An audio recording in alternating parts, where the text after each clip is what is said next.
नमस्कार, स्वागत है आप सभी का हिस्ट्री 360 चैनल में। मैं रवि कुलरिया, हिस्ट्री लेक्चर राजस्थान से। आज के इस वीडियो में मैं बात करूंगा कि आपको कोचिंग करने की आवश्यकता है या नहीं प्रतियोगी परीक्षाओं के लिए। और प्रतियोगी परीक्षाओं में भी खास तौर से मैं बात करूं तो जैसे अध्यापक भर्ती परीक्षाओं की काफी आजकल न्यूज चल रही है और राजस्थान में खास तौर से 3 वैकेंसीज आने की संभावना है इस साल, और हो सकता है असिस्टेंट प्रोफेसर की भी आ जाए तो 4 वैकेंसीज हो जाएंगी। तो ऐसी परिस्थितियों में विद्यार्थियों के मन में एक प्रश्न बार बार उठता है और वो मुझे पूछते भी हैं। जैसे टेलीग्राम पर मेरे पास बहुत सारे मैसेज आते हैं, यूट्यूब पर बहुत सारे कमेंट आते हैं कि सर मुझे कोचिंग करनी चाहिए या नहीं करनी चाहिए, और इसका कोई एक जनरल आंसर नहीं है। इसलिए मैं कई बार उनके जवाब नहीं दे पाता हूं या उनको ठीक तरीके से नहीं बता पाता हूं। तो मैंने सोचा इस मुद्दे पर एक वीडियो बनाया जाए। आप भी अपनी राय बताना कि आपको इस प्रकार की वीडियो कैसे पसंद आते हैं, क्योंकि आज से पहले आपने मुझे इन किताबों के रिव्यू करते हुए या इतिहास पढ़ाते हुए देखा है। इस प्रकार का मैं पहला प्रयास यहां पर कर रहा हूं। देखिए, शुरुआत में मैं आपको सिंप्लीफाई करके लेके चलता हूं। एक तो डिपेंड करता है सब्जेक्ट पे, और सब्जेक्ट पे आपकी जो पकड़ है। यदि आप अपने सब्जेक्ट को, चाहे वो आर्ट्स स्ट्रीम का हो चाहे साइंस स्ट्रीम का हो, यदि आप अपने सब्जेक्ट को ठीक तरीके से समझ पा रहे हैं, जो भी आपके सिलेबस के टॉपिक हैं, पेपर फर्स्ट के हो, सेकंड के हो, या जो एग्जाम जिसमें एक ही पेपर होता हो, उसमें यदि आप चीजों को समझ पा रहे हैं, उसमें आपको थोड़ा सा प्रयास लग सकता है समझने में, लेकिन उसके बाद आप समझ जाते हैं। दिक्कत है सिर्फ थोड़ा सा याद रख पाने में या ठीक तरीके से उनको अरेंज कर पाने में, तो आपको कोचिंग करने की कोई आवश्यकता नहीं है। आप अपना कमरा पकड़ लीजिए, अपनी टेबल और कुर्सी पर रहिए, चाहे आप अपने चारपाई पर रहिए, चाहे आप अपने बेड पर बैठकर पढ़िए। आपको कहीं दूसरी जगह जाने की आवश्यकता नहीं है। शांति से पढ़ें, मन लगाकर पढ़ें, याद करें।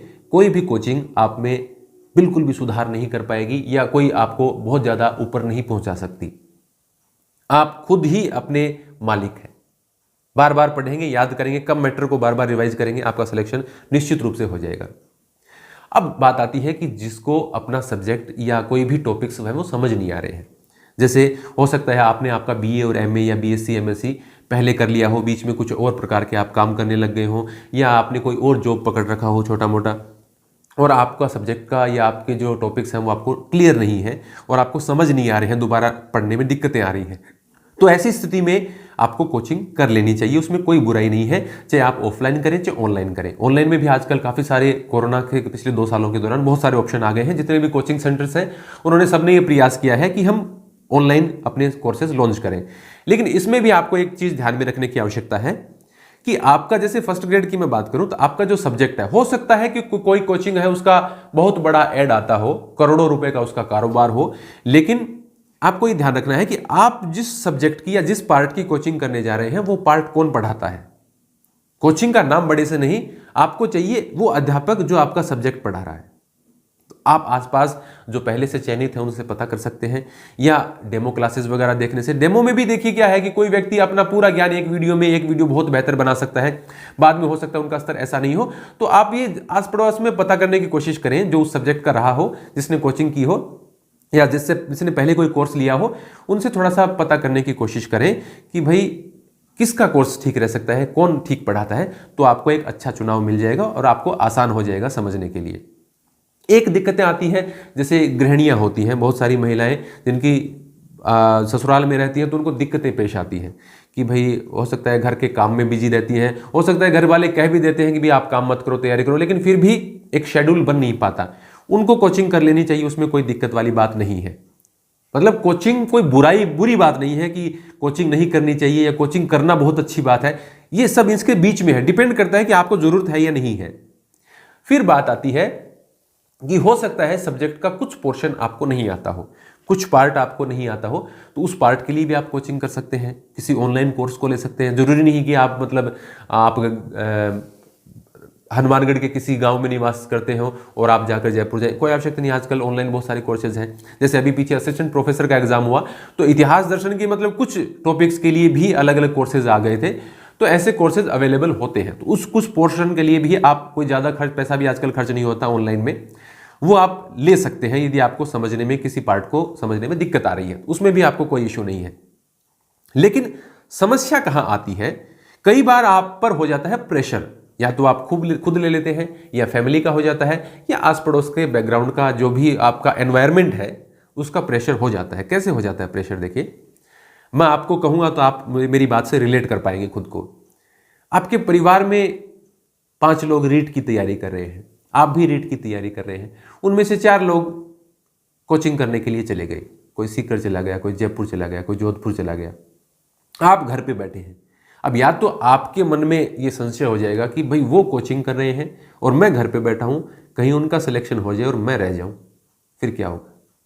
या आपके माता पिता के मन में ये संशय हो सकता है कि भाई कुछ पैसे बचाने के चक्कर में या अपने बच्चे को बाहर भेजने के, या लड़कियों के विषय में ज़्यादा घर वाले सोचते हैं कि उनको बाहर भेजने के डर के मारे हम घर पे बैठाए रहे और किसी इस कमी की वजह से हमारे बेटे या बेटी का सिलेक्शन नहीं हुआ, उनके मन में संशय हो सकता है। ऐसी स्थिति में आप सोचने लग जाते हैं कि मुझे भी जाना चाहिए। ऐसे डिसीजन कभी मत लीजिए। यदि आपको चीजें ठीक से समझ आ रही हैं, आप घर पर कंफर्टेबली पढ़ पा रहे हैं, तो आपको कहीं जाने की आवश्यकता नहीं होती है। आप एक अच्छा मैटर चयन करें, अच्छी किताबें लाएं और वो किताबें बार बार पढ़ें, अच्छी टैक्टिस लगाएं, पुराने एग्जाम्स के पेपर सॉल्व करें। आपको कोचिंग की कहीं कोई आवश्यकता नहीं पड़ेगी। ये मैं तयशुदा बात बताता हूं और मैं इन बातों को आपको ठीक तरीके से बता पाने में इसलिए भी सक्षम हूं कि मैं खुद एक साधारण परिवार से रहा हूं। खुद मैंने ऐसी परिस्थिति देखी है जब मुझे लगा कि भाई बार बार मुझे ये बात कहेगी कि भी कोचिंग कर लेनी चाहिए। जैसे मैंने पहले आपको कभी यहां पर नहीं बताया कि मैं साइंस बैकग्राउंड का हूं। मैंने मैथमेटिक्स से एमएससी किया राजस्थान विश्वविद्यालय में। वहां राजस्थान विश्वविद्यालय डिपार्टमेंट ऑफ मैथमेटिक्स में मैं एमएससी किया करता था। यही कोई 21-22 साल मेरी उम्र हुआ करती थी, 21 साल के करीब। तो एक तो आप में अंदर बहुत ज्यादा समझ नहीं होती, लेकिन ऐसा नहीं है कि कोई 30 साल के व्यक्ति में कॉन्फिडेंस ज्यादा है और 21 साल के व्यक्ति में कॉन्फिडेंस कम होगा। कभी ये मत सोचना।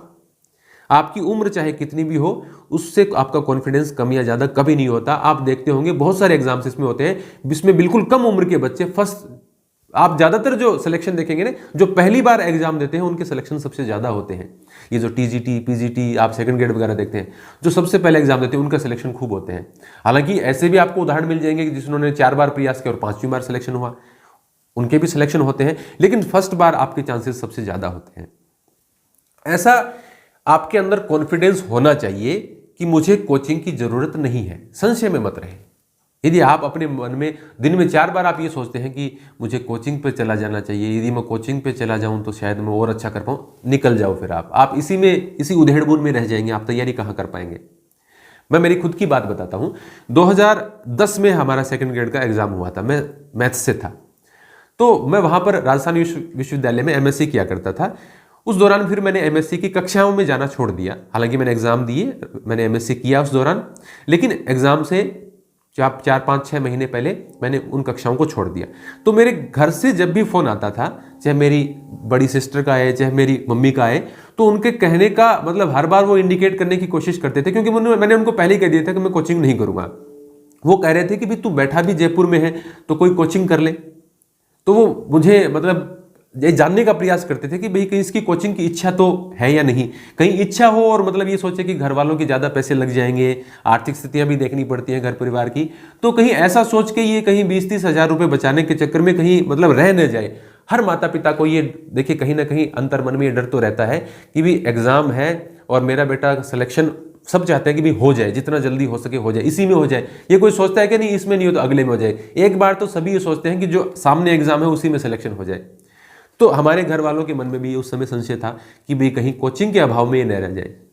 लेकिन मैं क्लियर था अपने बारे में। मैथमेटिक्स मुझे ठीक से मुझे पढ़ते समय समझ नहीं आता था, केमिस्ट्री नहीं आता था, फिजिक्स नहीं आता था, वो मेरे एग्जाम में है नहीं। पेपर होना है मेरा मैथ्स का, मुझे समझ आती थी अच्छे तरीके से। फर्स्ट पेपर में राजस्थान का जीके वगैरह या मनोविज्ञान वगैरह है या जो भी था, वो मुझे अच्छे तरीके से समझ में आ रहा है। जो मैं किताबें पढ़ रहा हूँ, बिल्कुल बात क्या है कि बार बार रिवाइज करना है। तो मैंने सोचा कि मुझे क्यों कोचिंग करनी पड़ेगी। मेरे मन में कहीं 1% भी ये नहीं था कि मुझे कोचिंग की आवश्यकता है। मैं जयपुर में ही अपने कमरे में बैठकर तैयारी करता रहा। गांव भी नहीं आया, घर भी नहीं आया, मैं वहीं पर तैयारी करता रहा। लेकिन मैंने फिर भी कोचिंग में, मैं एक दिन में किसी डेमो क्लास में भी नहीं गया मैं कोचिंग लेने के लिए। लेकिन इसका मतलब ये नहीं है कि आपको कोचिंग करनी नहीं है। यदि आपके अंदर ऐसा कॉन्फिडेंस है, जिस प्रकार की मैं कॉन्फिडेंस की बात कर रहा हूं, बहुत से विद्यार्थियों को मैंने देखा है, अपने घर रहते हैं, किताबें पढ़ते हैं, सेलेक्ट हो जाते हैं, न कोचिंग में जाते हैं, न कोचिंग के बारे में सोचते हैं। क्यों?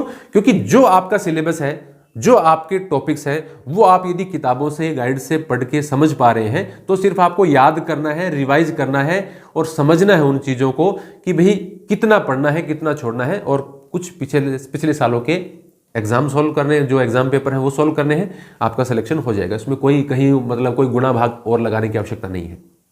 तो ये कुछ बातें हैं। तो ऐसा यदि आप फील करते हैं कि जो सिलेबस है, जो टॉपिक है वो मैं समझ पा रहा हूं, तो आप दोबारा मत सोचना चाहिए, भले भले आपको कोई भी कुछ भी कहे, आपको कोचिंग की आवश्यकता नहीं होगी। लेकिन यदि आप समझ नहीं पा रहे हैं चीज़ों को जो आपके सिलेबस में है, तो आपको कोचिंग कर लेनी चाहिए। तो न तो ये वीडियो मेरा कोई कोचिंग के विरोध में है, न ये कोचिंग के पक्ष में है।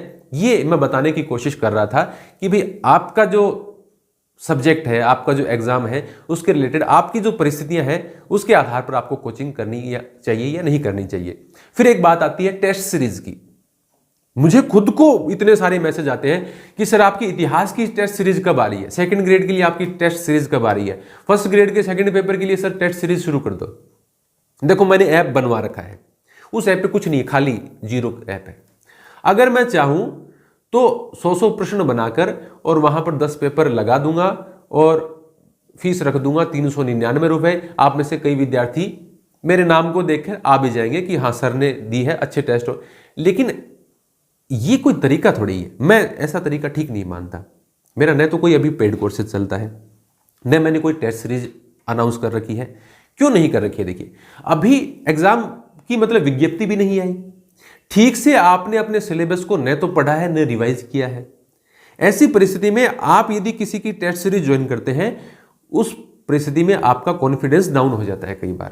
भाई आपने पूरा सिलेबस ठीक से पढ़ा नहीं है, आप तैयार नहीं है एग्जाम के लिए, आप टेस्ट दिए जा रहे हैं, टेस्ट में 100 में से कभी आपके 30 मार्क्स आ रहे हैं, कभी 32 आ रहे हैं, कभी 35 आ रहे हैं, और टेस्ट सीरीज भी इस प्रकार की आ रही है कि कई लोगों को ये नॉलेज ही नहीं है कि किस प्रकार के क्वेश्चन देने चाहिए। या तो वो बहुत ऐसे क्वेश्चन पूछ लेते हैं जिनका कोई रिलेशन ही नहीं है। मतलब कोई डाल रहा है कि भाई अकबर की नानी कितनी साल की आयु में मरी, तो उसका क्या करोगे तुम? ऐसे क्वेश्चन टेस्ट सीरीज में डाल देते हैं जिसका कोई तुक नहीं है, वैसे क्वेश्चन एग्जाम में नहीं आते। तो आपका कॉन्फिडेंस, आपका मोरल डाउन हो जाता है। तो जब भी आप किसी की भी टेस्ट सीरीज लें, मैं तो ये भी नहीं कहता कि किसकी अच्छी है किसकी नहीं है, किसी की भी टेस्ट सीरीज लें, यदि आपने अपने पूरे सिलेबस को कवर कर लिया है, आपने उसको ठीक तरीके से, आपको लगता है कि एक बार मेरी कुछ तैयारी ठीक हो गई है, फिर आप अपने आप को परखने के लिए टेस्ट सीरीज ले सकते हैं। उसमें कोई बुराई नहीं है, अपना मूल्यांकन करने का ये एक अच्छा तरीका है। कोई आपको 200, 500, 1000 रुपए में आप कोई बहुत बड़ा आपको नुकसान नहीं हो जाएगा। लेकिन आपने तैयारी शुरू की नहीं। जैसे इतिहास की बात करूं तो कई विद्यार्थियों ने अभी प्राचीन पढ़ना चालू किया है, न उन्होंने मध्यकाल पढ़ा है, विश्व इतिहास की उनको कुछ जानकारी नहीं है, और वो कह रहे हैं कि हमें इतिहास के टेस्ट सीरीज दोगे, फिर आपको कुछ आता ही नहीं, आएगा नहीं उसके अंदर। फिर आप सोचेंगे कि मुझे तो कुछ नहीं आता, फिर आप दिन में 3 घंटा ये सोचेंगे कि मैं क्या करूं, मैं सफल नहीं हुआ तो मैं क्या करूंगा।